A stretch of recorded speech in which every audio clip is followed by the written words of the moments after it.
In the last episode, we caught up with the league's progress, and after me being very ill for a decent amount of time, we got back into the game. I did my first attempt at a 350, which I died on, unfortunately, but I don't have time to send another attempt yet, so I'm going to get on with some woodcutting. 89 woodcutting, and that should mean the boost is much more consistent now. All right, another stash unit built and filled.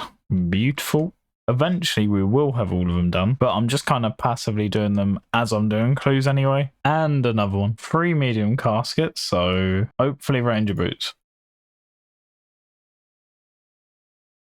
Honestly, that might be some of the worst loot I've got from these clues. All right, there we have it. 90 wood cutting. So that means I can now cut these without boosting. So that's going to be so much better AFKing. Now I've got 90. I think when I need to AFK stuff, I'm going to move on to sailing next, because I kind of want to try and go for base 90 stats just so I've got access to as many things as possible in general. Obviously, I need to work on Hunter, but that's more of an active thing. So yeah, I think sailing's the one that I'll be able to get up quickest next, and then I'll probably move on to like rune crafting after that. Okay, so to actually AFK sailing, we've got a problem, and that is I need an eternal brazier, but luckily I think I've got most of the things I need. I think the only thing I technically can't make is rune nails, but I think I can boost for it. Yeah, I should be able to boost for that, so I'm hoping I've got, I think it's Korvax grog or something like that.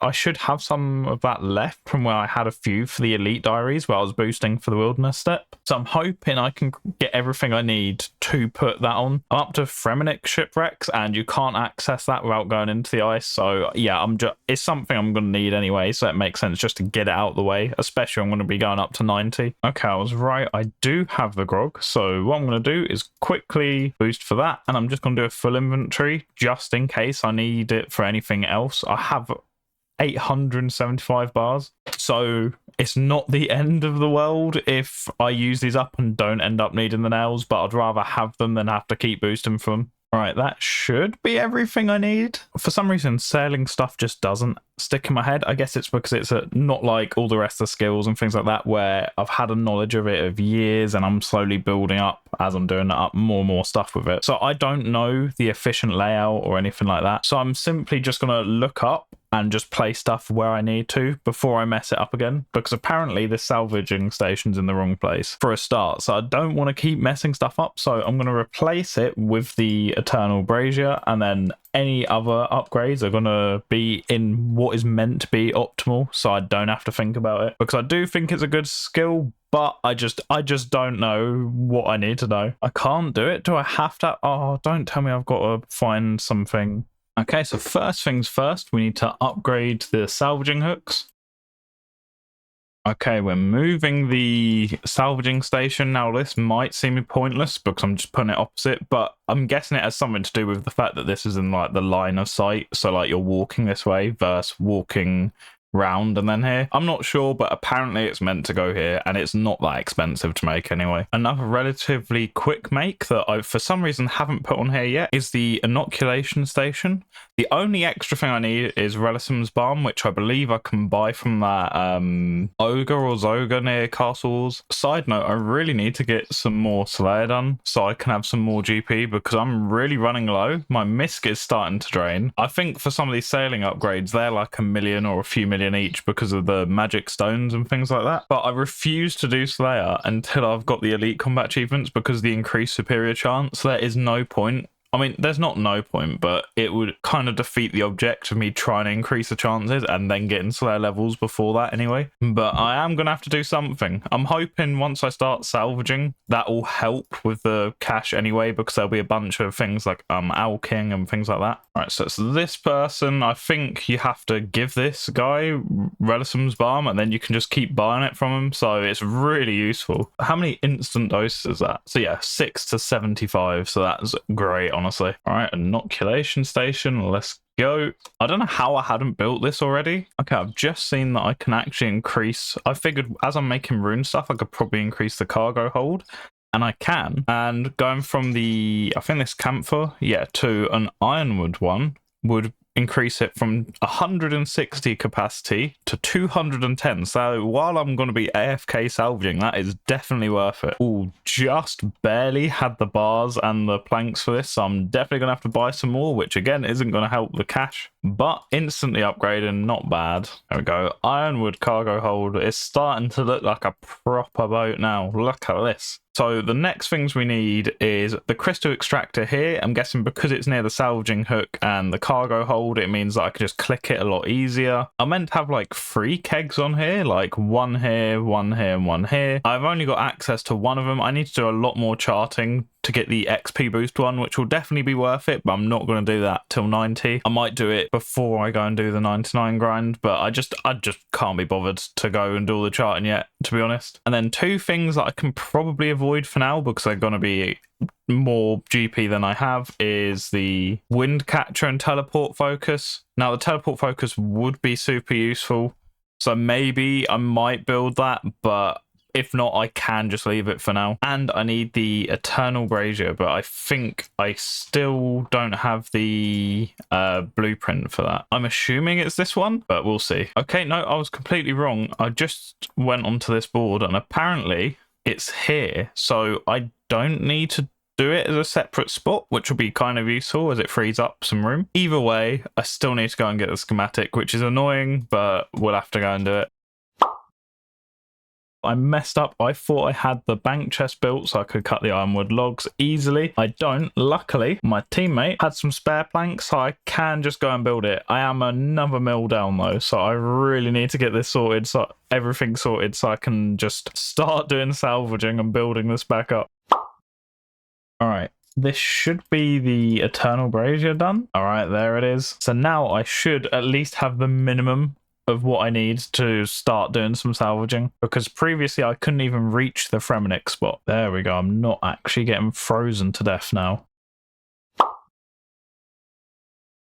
All right, I should be about to hit 81 sailing, and I've honestly been pretty lucky. I've had 4 facility bottles. I'm almost suffering from success as it's just been taken up inventory room. So I think I'm going to go and bank after this. Oh, I'm 11 XP off. No way. There we go. 81, which now means I can do ironwood holes. I really need to get my hunter level above my agility. This is ridiculous. 15k hunter. I'm almost 80 just off getting... I need to set up tasks because there's so many pets you can get from hunter alone. And honestly, it's so much better XP than agility that this is wasted. With me AFKing sailing, I think what I'm going to do is get that to 90. And then my other AFK will be getting rune crafting to 90. But I need to get these last stats to base 90. So that way, any tiers of Guffix can just go straight on agility. Genuinely, the amount of hunter levels I've got has been ridiculous. So I think having base 90 and then 85 agility, and then having 15 to 17k agility XP per week passively, I think will just help massively towards getting maxed. Because honestly, it is such a painful skill to get up. 82 sailing. The cash stack is slowly building back up. 85 sailing, so now I can get a new crewmate in Jolly Jim, which is better at salvaging than this guy, so hopefully that means better XP rate. Okay, so I think if we hand this in here, I can get an XP lamp and it gets out my inventory.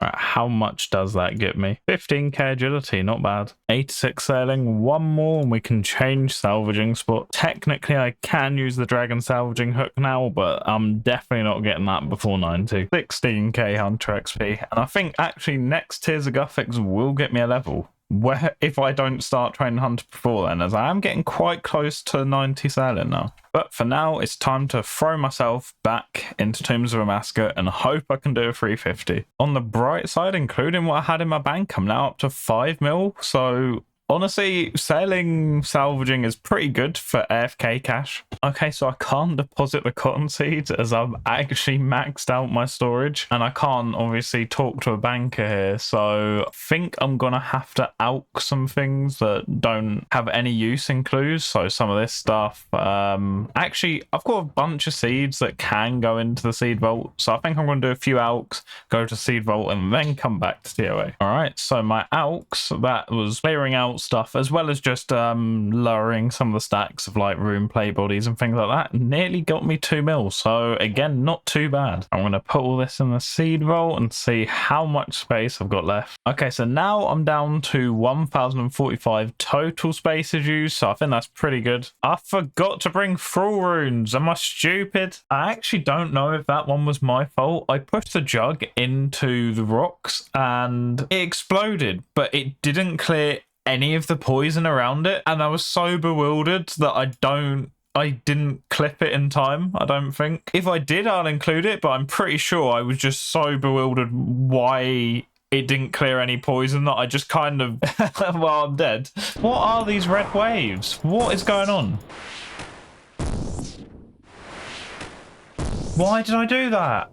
Screw it. I got the 350 originally. I think I'm too rusty to be doing 350s at the moment, so I think I'm just going to run 300s, because if I get to the end, I don't want to die at the end just because I've got insanity on, because my gear basically means I have to do like the final layer pretty well. I'm definitely not up for that, apparently. Plus 50 less invocation should mean everything's slightly quicker and easier to kill. Okay, so I just looked up and the blood waves aren't actually any different as far as I can see. It's just if it goes over the like blood spawn things, or if someone's suffering from a bleed effect and it goes over one of those blood splats, it turns into a blood wave. It's kind of a cool introduction, to be fair, but I had no idea what it was. I didn't know they had done that, so I thought, I was like, is that just going to like one hit me if I get hit by that? Something I'm also considering, and something I probably should be discussing after I've done the raid, but I will forget otherwise, is that I'm considering changing from fixed mode. Now, I changed it to this from when I was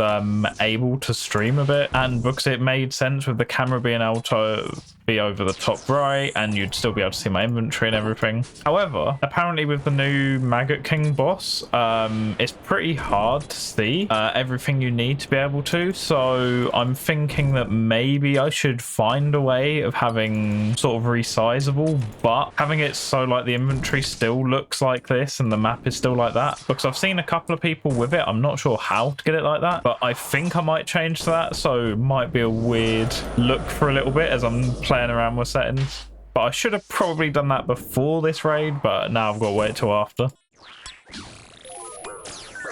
You fucking kidding me? Everything about that room went as bad as it could have. I swear sometimes I come back to Tombs of Massacre and it just screws me over, because some of these things just never happen until I'm trying to redo it. I was killing Kefri, and then the phase where the ranger comes in happened as it threw out eggs, which meant I had stuff attacking me. Then I stopped attacking so that wouldn't happen on the second phase, and do you know what happened? My thrall got 2 max hits and then activated it anyway, which meant I had more eggs I had to deal with, and I was like, okay, I'll try and get rid of them quickly and then attack the major. And then perfect timing, I ran out of prayer as the major got the major attack off, and it shouldn't have got the major attack off, I don't think. I think it was just about to go over to the other side. Could not have gone worse. Kefri is such a free room. Why did that have to all happen? Oh man, I'm so mad. Because I know I can do this. It's just, I refuse to do chambers until I've at least done one expert here, because I know I can do an expert here. This is stupid. I think I figured out half the problems I've been having. I've realized my ping is constantly over 100, so I'm thinking I'm on a US world, which might explain some of the things that have been happening that wouldn't normally. Okay, come phase is terrible, this ping. Jesus, I could not dodge anything because of delay. Oh my god. Yeah, based on how sluggish this movement is feeling, I'm so glad I don't have insanity on right now. There's no way I would have been able to do this. That was rough as hell. Genuinely was really struggling. Like 100+ ping whilst trying to dodge all the line and stuff is absolutely awful. 100% I don't get rewarded though. You know what? Cache of runes is still pretty good. I'll take that. Thanks. The rest of it, 3,000 soul runes. I'll take it. That's eventually going to be useful if we ever get the shadow. Now I'm on a lower ping world. I want to redeem myself. I want to get one more expert TOA done, and then we are going into learning chambers. I might occasionally throw some runs in because I want to stay warmed up with this. Now I'm back into it properly. But yeah, I'm looking forward to actually learning and being able to run chambers, because I do really want the better prayers, as that is essentially permanent damage upgrades for me. How much of a difference the ping makes. I dodged every single thing that time. I don't do it every time, but that just compared to last one, I got hit by like 6. There we go. So much cleaner and straight away. So yeah, the ping was definitely having an effect on me. You know what? 3 magic seeds is actually pretty good. That's all the time I've got for this one, however. So in the next one, I will be trying to do my first proper chambers since the diary attempt that I did ages ago. I have some other stuff I need to do before that, but yeah, I definitely want to get another attempt in the next episode. So if you want to keep up the journey, then make sure to subscribe. But otherwise, I will see all of you in the next one.